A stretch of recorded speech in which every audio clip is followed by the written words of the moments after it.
Hola, ¿qué tal? Soy Gustavo y hoy vamos a hablar acerca de los sistemas de control. Esta sería la última parte del primer capítulo de fisiología de Gayton, ¿ok? En este capítulo entonces es muy importante comprender que los sistemas de control sirven para casualmente mantener la homeostasis o equilibrio de los diferentes órganos y sistemas que se encuentran en nuestro cuerpo. Entonces, los sistemas de control, ¿ok? Todos tienen algo en similar, todos funcionan por un elemento que se llama retroalimentación. Esta retroalimentación puede ser positiva o puede ser negativa.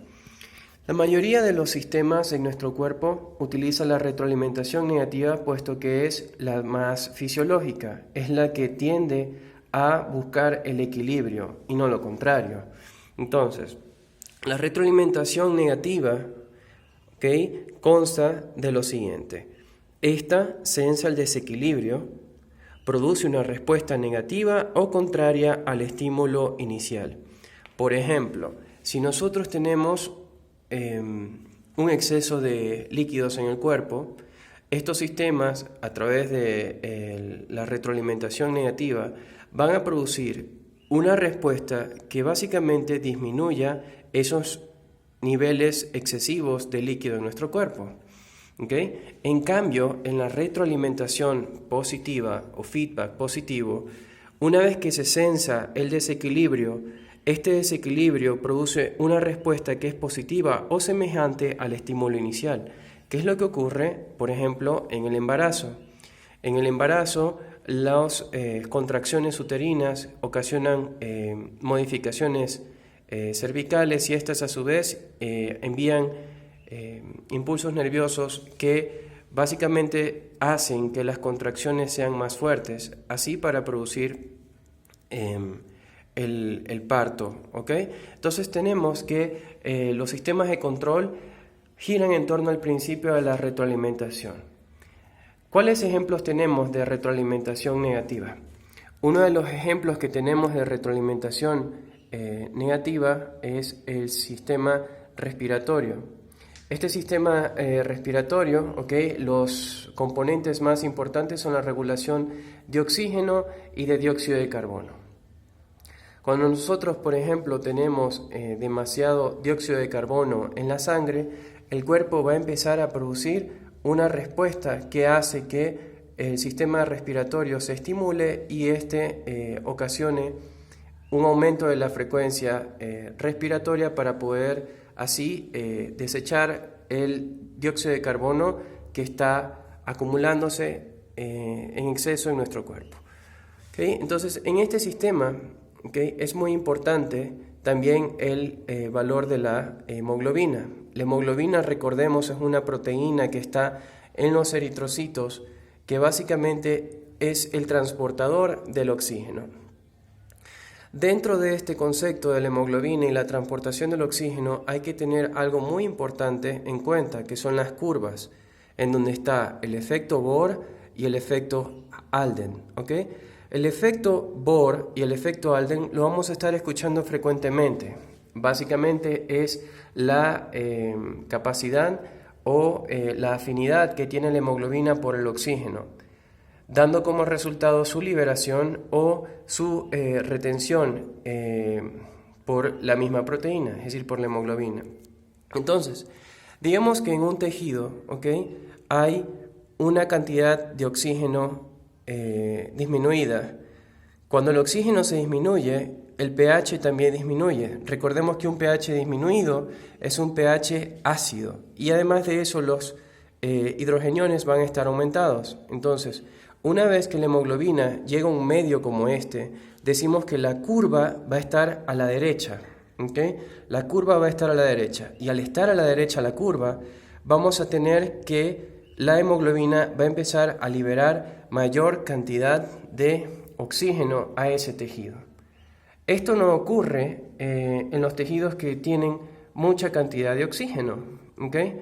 Entonces, en este tipo de tejidos ocurre lo contrario, que es el efecto Alden. El efecto Alden, ¿ok?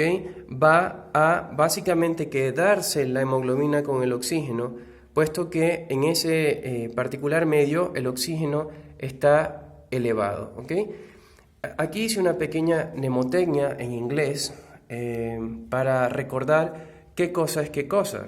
Por ejemplo, bore termina en R de right, que es derecha en inglés, y release, que es liberar también en inglés. Entonces, bore libera, ¿ok? Y es curva hacia la derecha. En cambio, halden, que tiene una L intercalada, L de left y L de locked. Locked es más o menos así como encerrado, ¿ya? Pero se puede entender que halden es el que no suelta su oxígeno. Ahora, por otra parte, dentro de los sistemas dentro de los ejemplos de retroalimentación negativa, tenemos uno clásico que es el de la presión arterial. Estos sistemas todos constan de principios básicos o una serie de pasos que debemos entender, ¿ok? Todos van a tener un estímulo que van a sensar ¿quiénes? Los receptores. Estos receptores van a enviar impulsos nerviosos a centros procesadores y luego estos centros van básicamente a reaccionar, ¿ok? Y van a enviar una respuesta a los órganos efectores para poder así regular dicho estímulo. Entonces, en el caso de la presión arterial, tenemos que el estímulo va a ser el aumento de la presión arterial. La presión arterial normal es de 120/80, entonces cualquier persona que tenga una presión arterial mayor a 120/80 enviará estas señales a un receptor. En el caso de la presión arterial, los receptores mecánicos que tenemos son los varoreceptores. Los varoreceptores entonces sensan la distensión de los vasos sanguíneos y envían así una respuesta o esta señal al centro procesador que está en el bulbo raquídeo. Este bulbo raquídeo entonces va a ser inhibido. Inhibido es que reduce sus actividades o básicamente se bloquea completamente, y al hacerlo entonces las señales que estaba enviando este bulbo raquídeo por medio del sistema nervioso simpático van a disminuirse, y esto va a ir a los órganos que controlan casualmente el estímulo inicial, que en este caso serían el corazón y los vasos sanguíneos. Entonces así tendríamos que el estímulo que lo inició, que sería el aumento de la presión arterial, se va a disminuir a través de esta regla que tenemos de los sistemas de retroalimentación negativa.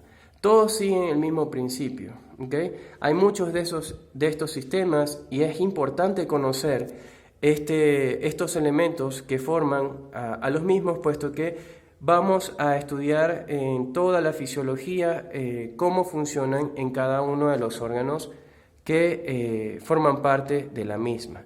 Entonces, espero que les haya servido este pequeño mapa mental y resumen de la porción de retroalimentación de fisiología. Dentro de poco estaré subiendo ya los videos del segundo capítulo, no se los vayan a perder.